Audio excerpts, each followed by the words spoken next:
Hello दोस्तों, नमस्कार, प्रणाम। कैसे हैं आप सभी लोग? आशा करती हूँ आप बहुत अच्छे होंगे और मैं भी दोस्तों बहुत अच्छी हूँ।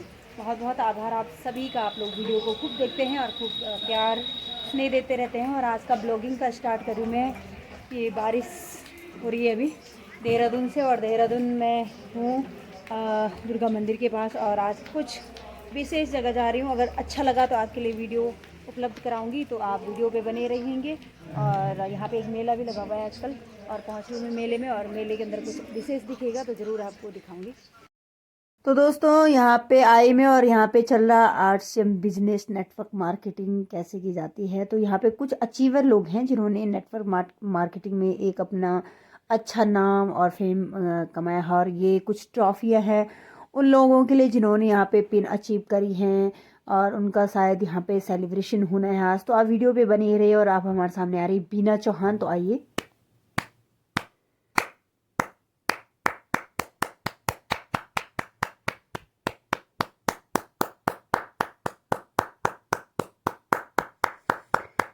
तो दोस्तों ये बीना चौहान मैम है जिन्होंने हाउस वाइफ होने के बावजूद भी नेटवर्क मार्केटिंग में अपना परचम लहराया है, और आप लोग भी कर सकते हैं। और मैं एक चीज़ बता दूं, इनकी जॉइंट फैमिली है और अपनी जॉइंट फैमिली के साथ ये करती हैं। और तो आइए इनके मुंह से सुनते हैं। बहुत बहुत धन्यवाद। सबसे पहले मुझे टेक्निकल अचीवर बनना है, क्योंकि जब मैं देख रही हूँ, जब से मैं इस सिस्टम को सीख रही हूँ, देख रही हूँ, हर दिन नए नए लीडर आ रहे हैं सामने पे।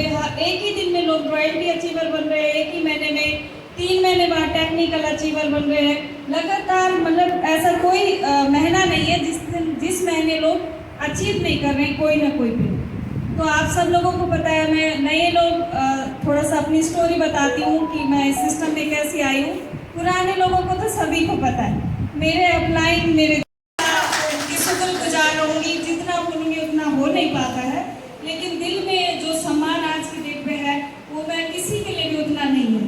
और पहले तो धन्यवाद डीसी सर का करना चाहूँगी जिन्होंने भारत में सिस्टम लाया है हम जैसी महिलाओं के लिए आगे बढ़ने के लिए। फिर उसके बाद मेरे जेठ जी हैं जिन्होंने मुझे, जिनकी लिस्ट में मेरा नाम था, जिनकी वजह से सिस्टम में आई हूँ। धन्यवाद करना चाहूँगी अपने अपलाइन सत्यपाल सर का, जिन्होंने मुझे इस सिस्टम का प्लान बहुत बेहतरीन तरीके से सिखाया। मैं अपने जेठ जी के कहने से बिल्कुल टच न मस हो रही थी, मैं सच्चाई बता रही आप लोगों को। मेरे जेठ जी इस रूम में आते थे तो हम बहाना ढूंढते थे कैसे हम दूसरे रूम में जाए, क्योंकि हर समय आरसीएम की बात। तब ना तो इनके पास बहुत बड़ा अचीवमेंट था, ना हम प्रभावित होते थे किसी भी चीज़ से, नहीं, ना इनकी बातों से, ना इनके काम से। सामने पे मैं सच में बोल रही हूँ, क्योंकि इनके पास बहुत अच्छी क्वालिफिकेशन थी, बहुत अच्छा सब कुछ था। मतलब मेडिकल स्टोर था, विश्व हिंदू परिषद के अध्यक्ष थे, बहुत सारी क्वालिफिकेशन थी, और हम काम करने देते थे। और फोन आता था तो मैं अपने हस्बैंड के पास डालती थी, आपके लिए कर। मेरे हस्बैंड ने तेरे फोन पे आया तो तू ही रिसीव कर, मैं तेरे लिए आया, अगर मेरे लिए आई होती तो मेरे फोन पे आई होती कॉल, इसका मतलब तेरे लिए आया तो तू ही रिसीव कर। कई बार हम इतना परेशान हो जाते थे, सच बता रही, आप सब लोगों के साथ भी यही होता होगा कि कई बार भलाई चाहते हैं लेकिन हमें कुछ नहीं दिखता था, कि बहुत बड़ा प्रोग्रेस नहीं हो रहा था। सत्यपाल सर एक दिन आए, जेठ जी ने कहा कि आप अपनी मोहल्ले की महिलाओं को बोलिए कि एक होम मीटिंग है और आप बैठिए। तो मैं परवा बटोली जी मेरे सामने पे, मैं उनको ये बोल के आई थी, दीदी आप जोड़ना मत प्लीज़, मैं पहले ही आपको बोल रही हूँ आप जोड़ना मत, लेकिन आप आइए। और मेरे जेठ जी बोला है तो मेरी नाक का सवाल हो जाएगा कि मोहल्ले में इसका मतलब इनका किसी के साथ नहीं बनती है। तो 6-7 महिलाएं आई और मैं उनको उन्हीं के घर में बोल के आई, आप जोड़ना मत लेकिन सुन लो आप। उन्होंने कहा यार हमें सुनने में क्या जा रहा है। तो उनमें से मंजू अंथवाल दीदी थी जो पहले से यूजर थी, बहुत पहले, कुछ सालों पहले, मतलब 2005 के आसपास उन्होंने आरसीएम कर रखा था। उन्होंने कहा तू इतना नेगेटिव क्यों है इसके बारे में।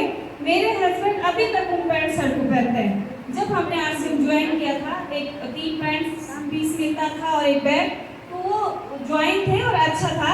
और मैं चाय पत्ती अभी तक वहाँ की यूज करती थी। वो अलग बात है कि जब हम देहरादून शिफ्ट हुए तो हमें मिला नहीं। उन्होंने थोड़ा ऐसा बोला, थोड़ा मेरी पॉजिटिविटी हुई कि शायद कुछ हो सकता है, चलिए आप सुनिए। तो हम सब ने प्लान सुना, हम सब ने ज्वाइनिंग लगाई। उस टाइम पे ज्वाइनिंग पेपर भेजते थे, तो परवर बडोली जी ने सबसे पहले मुझे पेपर पकड़ा दी, यार 1000 रुपये की शॉपिंग करनी है, हमारे घर में तो 3-4 हज़ार का सामान लगता है परवर, ये देखो और हम चलते हैं। हम पीयूसी होल्डर में गए, वैसे सीधे डिपो पे पहुंच गए। और डिपो में एक अंकल जी थे, रावत जी थे, वो हमको देखे इतना चिढ़ गए, आप यहाँ क्यों आए? पीयूसी में जाइए, डिपो में कोई आता है खरीदारी के लिए? हमने कहा वहाँ कुछ नहीं है, हमें जो कुछ चाहिए यहीं से चाहिए। तो इस तरीके से हमने वहाँ से स्टार्ट करी, हम सम्मेलन में शुरू करा। मैं कई बार जब जेठ जी हमें कहते थे आप शॉपिंग करने जाए, मैं गुसाई जी से 2-3 प्रोडक्ट लेती थी, सिर्फ चॉकलेट, अपने बच्चों के लिए चौकोस, अपने बच्चों के लिए जैम, और उसके बाद पूछती थी अंकल मेरे जेठ जी को कितने रुपए बचे? तो वो कहते कुछ नहीं बचे। क्या बचे? 2-3 सौ की। तो तुमने शॉपिंग करी? तो मैंने कहा 1-1.5 किलोमीटर दूर मुझे यहाँ भेजा कि वहाँ गुसाई जी की पीसी से शॉपिंग करके लाना, और तो फिर कुछ तो फायदा हुआ होगा कि कुछ नहीं। मैंने कहा अंकल हम तो स्वदेशी खाते हैं, मेरे मतलब दिमाग में ये चीज़ तो थी कि भारत का पैसा भारत में रहना चाहिए। मैंने कहा मैं तो पतंजलि की यूजर हूँ, 100% यूजर थी पतंजलि की। तो उन्होंने कहा ये कौन सी विदेशी है? मैंने कहा कहाँ की कंपनी? बोला राजस्थान भीलवाड़ा की। तो मैंने कहा क्या है इसमें, बताओ तो सही। बोला अपने जेठ जी से पूछना। जेठ जी जब तक बताने की शुरुआत करते हम तब तक वहाँ से भाग जाते, कभी भी हमने ध्यान से नहीं सुना। जब सत्यपाल सर ने मुझे प्लान लिस्ट सुनाया, मैं बहुत ध्यान से सुना। मैंने उसी टाइम जेठ जी को कहा इस तरीके से आपने कभी भी हमें आश्रम नहीं समझाया। जेठ जी ने कहा इस तरीके से आपने कभी भी सुनना नहीं, जैसे आप आज बिल्कुल ध्यान से सुन रहे थे, आपने ऐसा कभी नहीं सुना। और वही दिन था कि मैं 100% यूजर बनने का प्रयास कर।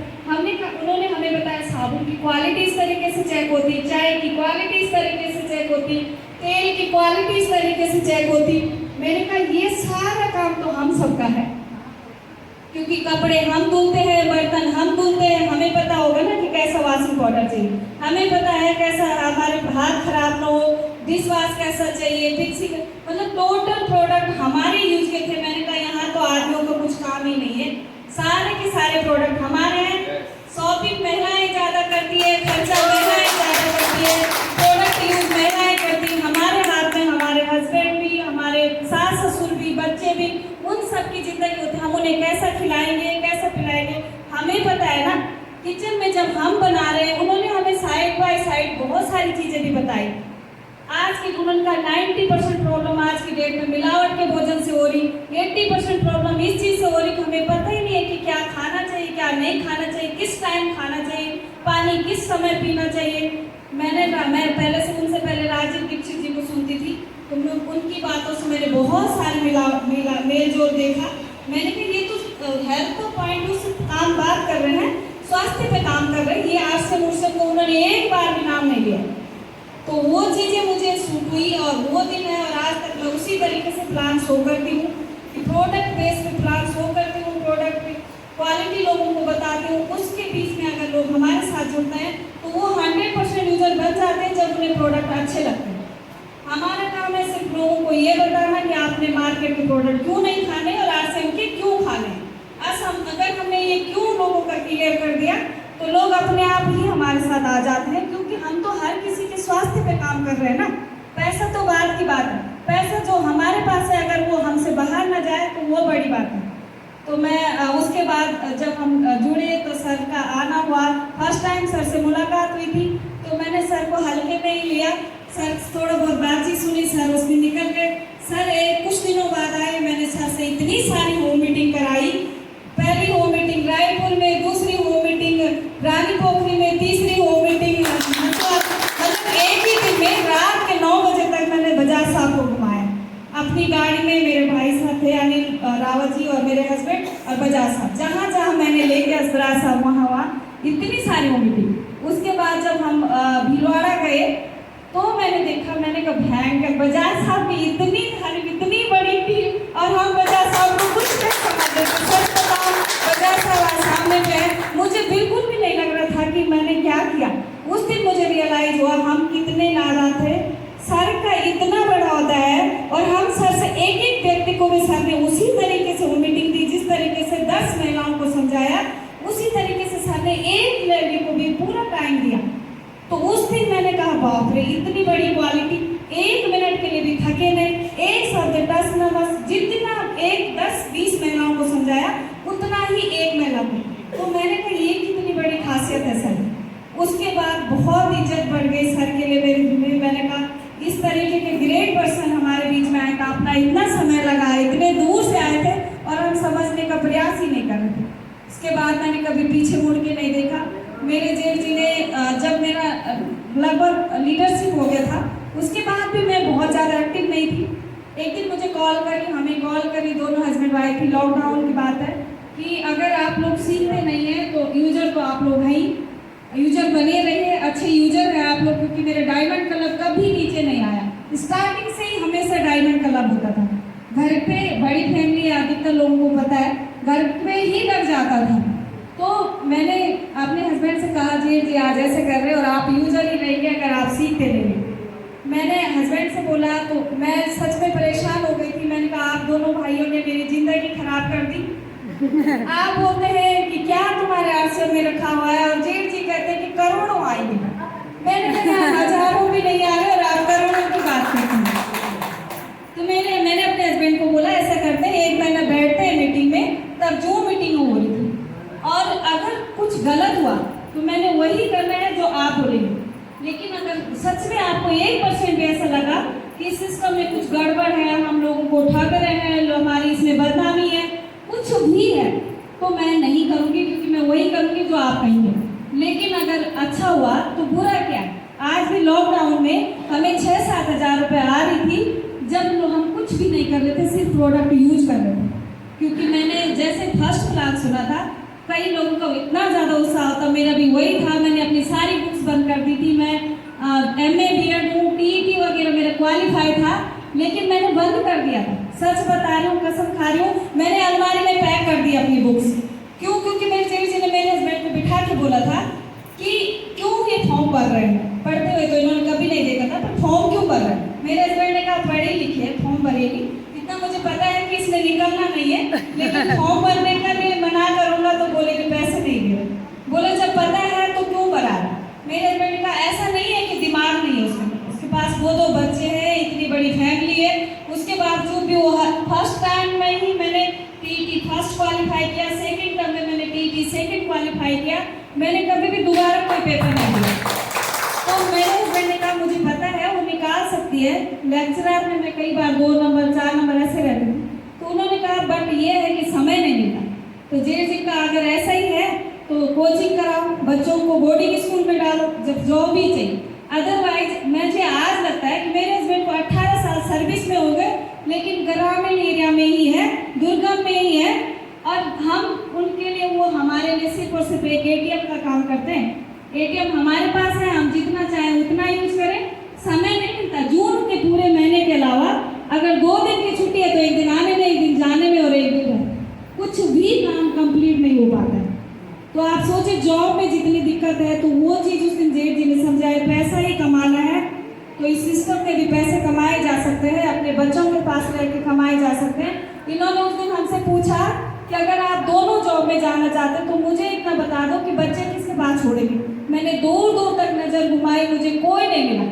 मेरी माँ बूढ़ी, मेरी सास बूढ़ी, मेरे ससुर जी बूढ़े, आध्यात्मिक की तरफ चले गए, मतलब वो पूजा पाठ में ज़्यादा। मैंने कहा कौन देखेगा। मैंने सीधे बोला, मैंने कहा आपकी मिसेज तो है ही ना देखने के लिए। तो जेठ जी ने कहा हो सकता है वो आपसे बेहतर तरीके से देखे, पर आपको संतुष्टि नहीं होगी, क्योंकि एक माँ को संतुष्टि नहीं होती है कि मेरे से बेहतर तो कोई कर ही नहीं सकता मेरे बच्चों की। तो उस चीज़ को देखकर मुझे भी लगा सच में आज हमारी फैमिली में है ये तक कि मतलब जैसे जैसे बड़े बच्चे होते हैं किसी के पास रह सकते हैं, रहते हैं हमारे पास। मेरे पास खुद के पास आज के डेट में आपको आश्चर्य होगा 20-25 लोग हम कंटिन्यू देहरादून में रहते हैं। हमारा एक ही किचन है, गली मोहल्ले वाले सब कहते हैं आप इसी घर में रहते हैं। और तब मैं बहुत फ्रस्ट्रेट रहती थी कि मुझे पढ़ाई का टाइम नहीं मिल रहा, दिन भर मैं काम कर रही हूँ, और वो आज भी वही हूँ, वही दिन है, वही सब कुछ है। मैं अपने लिए समय भी निकाल रही हूँ, काम भी कर रही हूँ, घर वाले भी सपोर्ट कर रहे हैं और बाहर वाले भी। आप देखिए मैं इस मामले में मैं खुशनसीब हूँ कि मेरे अपलाइन मेरे जेठ जी हैं, मेरा हाथ लगातार खींच रहे, आप आगे बढ़िए आगे बढ़िए। 1 साल बाद मेरे जेठ जी मुझे लगातार बोलते थे आप इधर एक दिन में 10 कॉल, आपकी टीम में कहाँ बैठना है, कहाँ का। मैं कहती कहीं नहीं, बिल्कुल नो, साफ बिल्कुल मना। लेकिन आज की डेट में 10 बार भी कॉल करो तो 1 बार कॉल रिसीव करते हैं, इतने व्यस्त हैं। तो आप सब लोग भी ऐसी गलती ना करें। अगर आप सब लोगों के अपलाइन आप लोगों को आज समय दे रहे हैं तो प्लीज़ आप लोग कंटिन्यू लगे रहिए। अगर नहीं आप सोचें कि हम ना करने के बावजूद भी हमारे साथ बहुत सारे लोग आ रहे हैं, तो ऐसा सबके साथ होगा। जो लगा रहेगा उसके साथ लगातार काम होता जाएगा। अब मैं बहुत लंबा नहीं खींचूंगी क्योंकि मुझे बजाज साहब को आज सुनना है, इतने दूर से आए हैं। आप लोगों को भी बोर नहीं करना है क्योंकि मुझे तो आप सब लोग बार बार सुनते रहते हैं, तो इसलिए बहुत बहुत धन्यवाद आप सभी का। टोटल जी, टोटल इनकम मुझे रॉयल्टी जब से आई भाई साहब तब से 30,000 प्लस पर मंथ है। अभी मुझे 33,000 34,000 समथिंग आया है, 1600-1700 TDS कटा है, लेकिन मुझे पर मंथ 30,000 प्लस इनकम आती है। मैं इस सिस्टम में तब से काउंट करूँगी जब से रॉयल्टी आई है। पहले तो कभी 6,000 7,000 ऐसा आता रहता था, लेकिन आज मुझे संतुष्टि है कि मैं अपने बच्चों के पास हूँ, अपने घर में हूँ, उसके बावजूद भी मुझे इतनी इनकम आती है। और मैं अपने हस्बैंड का तहे दिल से धन्यवाद करना चाहती हूँ जो मुझे हर समय सपोर्ट करते हैं। तो सिस्टम में देखिए, आप घूमने फिरने से लेके इंजॉय से लेकर आज जितनी खुश हूँ उतनी कभी नहीं थी, सच बता रही हूँ, क्योंकि इस सिस्टम में बहुत खुशी है। हर समय खुश, हर समय मोटिवेट, हर समय किस अपने आप नहीं भी है तो डाउन लाइट के लिए अपने आप को मोटिवेट होना ही पड़ता है। तो ये सिस्टम बहुत अच्छा है। आप सब लोगों से निवेदन है, आप इसी तरीके से आगे बढ़ते रहे। मेरी आप सब लोगों के लिए शुभकामनाएं हैं। मैं उम्मीद करती हूँ आप सब महिलाएं 1 साल के अंदर बहुत ही अचीवर बने, कोई टेक्निकल अचीवर बने और खूब जोर शोर से सिस्टम को आगे बढ़ाएं। बहुत बहुत धन्यवाद। आप लोगों ने वीडियो को पूरा जाना तो आपको समझ में आ गया होगा नेटवर्क मार्केटिंग। तो यदि आप भी हमारे साथ जुड़ना चाहते हैं तो मुझे संपर्क करें और धन्यवाद और मिलते हैं अगली वीडियो में।